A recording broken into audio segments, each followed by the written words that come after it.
Now recently I've been testing out a whole bunch of 4K capture cards. For the longest time I've been in the search for an affordable capture card that offers 4K 60 frames per second video recording with decent quality and overall consistency, something that doesn't lose frames and it has a good overall consistency for capturing all my gameplay as well as even recording my camera footage that you're looking at right now. So today we're going to be taking a look at some of the best 4K capturing solutions that are available right now, from the cheapest options that are under $100 to ones that can record 4K 144 frames per second with minimal latency and everything in between, such as PCI Express capture cards, as well as a capture card that actually interfaces with your handheld gaming consoles. So we're going to find out which capture card is right for you and which one is the best overall value. Now, the first thing we're going to talk about is the Elgato Cam Link. This is the cheapest option at under $100. They've been making the Cam Link for quite some time now, but the newest version, specifically the model number 20GAM9903, can actually record 4K 60 frames per second, versus the previous generation of the Cam Links were limited to 30 FPS if you're recording 4K. What the Cam Link is really designed for is connecting a dedicated camera to your PC. It basically has an HDMI connection on one end and a USB 3.0 connection on the other, and you could obviously convert USB type A to C, which is included in the box. Now, if you're going to be using a dedicated camera for streaming or video calls or even recording video directly onto your PC to optimize your workflow, this is definitely an awesome option for that. Now, if you're going to be gaming using this thing, even though it can record 4K 60 frames per second, it has no pass-through capabilities. So you're going to deal with a little bit of a latency when you're actually viewing it on OBS or whatever. So unless you're using an HDMI splitter before going into this and then going into your TV or monitor before recording, that's going to be a definite challenge, and this is really optimized for hooking up a camera, not so much a gaming console, even though there are certain workarounds that can make that possible. But the overall quality of the Cam Link is excellent. You can record 4K 60 FPS lossless using OBS, and we're actually using the Cam Link to record this footage that you're looking at right now. I'm using a Canon R8 full frame with a fast 24mm f1.4 lens, which is great if you want to pretty much hook up a dedicated camera and get awesome video quality and a glorified webcam with your PC. Now next we have the Avermedia X'TRA GO. This is basically a dock designed to interface with all the modern handheld gaming systems like the Steam Deck, ROG Ally, Nintendo Switch, or even an iPad. This dock-style capture card interfaces through USB-C, and it has a built-in recorder with an SD card slot. You can record 4K 30 FPS or 1080p at 120 frames per second, and you can turn on and off the recording by just pressing the front button over here. So it has a built-in recorder, which is definitely super awesome. At the back, you have plenty of connectivity options, including 3 USB-C connections. One is your display input for your Steam Deck or whatever you're using. The other is for power delivery. And then you have another USB-C connection for streaming data to your PC, and a toggle switch, so if you want to make that into a SD card reader for offloading your footage, you can toggle that switch on and off, and that USB-C will change that function right there and there. You also have 2 USB type A connections, USB 3.0, and that's great if you want to hook up a keyboard or a mouse or any kind of controller or whatever peripherals you want to your handheld gaming system, as well as a full-size HDMI output to go to a monitor or TV like that. So you can see that there's a ton of functionality with this. It basically converts your handheld gaming system into a desktop PC, into a living room console PC, or anything in between with the connectivity and functionality options of this thing, on top of being a pretty decent 4K 30 FPS as well as 1080p recorder. This is definitely kind of a must-have accessory if you have a handheld gaming system. Now next we're going to talk about the capture cards that can actually record 4K 60 FPS or greater. Typically these cards are going to interface with PCI Express, either a 4X slot or a USB Type-C 3.2 Gen 2 interface. Now, the benefits of getting a PCI Express based capture card is compatibility. You can easily interface this with any older PC, especially if you don't have the modern USB 3.2 Gen 2 connections on your motherboard or chipset.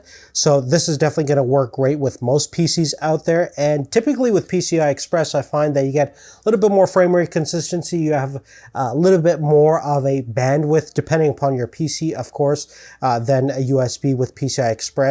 And this over here is the Elgato 4K 60 Pro Mark II edition. With the Mark II, they've improved the power efficiency and overall thermal management, so it definitely has less issues compared to the previous generation, which tended to overheat and drop frames occasionally. Now, this is not without its little quirks. I did find that when you're recording HDR 4K 60 frames per second, there's some audio syncing issues. But if you have HDR turned off and recording 4K 60 with this, it's very consistent. I actually use this a lot to do all my frame rate analysis because it's the most consistent. Now, some of the other benefits of this capture card is the greater pass-through capabilities. You can actually pass through 8K resolution at 60 Hertz or 4K resolution at 240 Hertz. So definitely a big edge up compared to most other USB 3.2 capture cards that top out at 4K 144 Hertz. Now in terms of price, if you buy them brand new, most PCI Express 4K capture cards are pretty pricey, anywhere between $280 and above. But if you find them on the used market, they're typically a lot more reasonable since they've been out for quite a long time versus the newer generation of 4K capture cards that interface with USB-C are typically not as widely available in the used market, so you're going to have to buy them new. But that's just one thing to keep in mind from a price point perspective is if you're going to buy new, obviously the PCI Express cards are going to be typically a little bit more expensive. Now lastly, we're going to be talking about two of the most common 4K capture cards that are available right now. The first one is the Elgato 4KX. I've been actually using this thing for almost a year now. And initially when I got it, I was pretty impressed with the fact that you could actually record 4K 144 frames per second.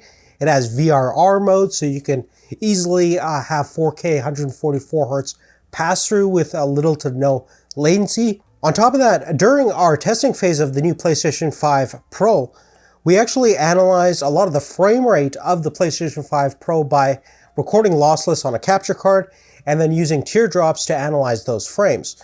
Now, I basically recorded using the Elgato 4KX as well as my PCI Express Elgato card, and I did find that the frame rate consistency was a little bit more accurate on the PCI Express card than the USB 3.2 capture card that we have over here. Now, I do have a fairly modern PC with an Intel 14600K processor and a B760 motherboard, which has full dual lane USB 3.2 interface, so compatibility shouldn't be a real issue with this, but generally I find that the PCI Express, as we mentioned earlier, is a little bit more reliable, especially for critical analysis things like frame rate. But recently I got the opportunity from Avermedia to test out the GC553G2 capture card, which came out early in 2023 and initially launched with limited to 4K 60 frames per second capturing capabilities, but with a new firmware upgrade, you can actually now record full 4K 144 frames per second, has the same HDR, VRR, pass-through capabilities with 144 Hertz at 4K resolution. So pretty much matching it on par with the capabilities of the Elgato 4KX. But one thing I did find is that with the frame rate analysis stuff is that it was definitely a little bit more consistent in terms of frame rates, as well as less dropped frames and less audio syncing issues from time to time, and just a little bit more dependable and reliable compared to the Elgato 4KX anyways, based on my PC and my testing experience. But with the new firmware upgrade, this Avermedia 4K capture card is definitely an awesome choice. You get a RGB LED strip at the front of it where you can customize the lighting and things like that. At the back, you also have slightly more connectivity options, specifically with the 3.5mm audio in and out. So if you want to hook up your mic or headset directly in and embed your commentary audio with your footage, that is an option over here. Versus on the Elgato capture card, you basically just have a headphone out right there. And if you want to embed your audio, you probably just go through the OBS method, which most people will use anyways. But it's kind of a cool feature that you have audio in and out as a pass-through fashion on the Avermedia side. From a general streaming and recording standpoint, both are going to deliver pretty much identical looking gameplay footage. And I think if you had to pick one between the other, for most people, it really depends on what you can get actually at the better price. And both of them are priced very competitively similar to each other at around $230 to $250, making them great value for a 4K 144 Hz capturing capabilities. On top of that, you can obviously pass through 1080p at 240 frames per second or 240 Hz if you have that kind of monitor. And obviously both are limited through the USB 3.2 Gen 2 interface, which doesn't allow you to pass through 8K resolution or let's say 4K at 240 Hz if you have that style of monitor. But for most gamers out there, they're going to be very satisfied with both. If I had to pick one, I'd probably go with the Avermedia. Not the fact that they gave it to me for free, but the fact that it is a lot more consistent in terms of high frame rate capturing capabilities with a little bit more accuracy at the higher resolution. But really on that, guys, that's really it. Definitely love to know what you guys think is the best capture card out there. Which one would you pick? Obviously, it really depends upon what you're actually trying to capture, whether it's camera, handheld gaming, or even a proper dedicated console that you want to record 4K at higher frame rates. There's certainly a ton of great options out there and pretty good, decent value from everything we've taken a look at thus far. Check out the description down below for more details about pricing and everything we've kind of mentioned in this video, as well as if you haven't done so, please make sure to like and subscribe, have post notifications turned on, and share the video if you can. That'd be awesome. We want to really thank you guys so much for your support, so much for watching, and we'll see you real soon in the next one. Take care. Bye-bye.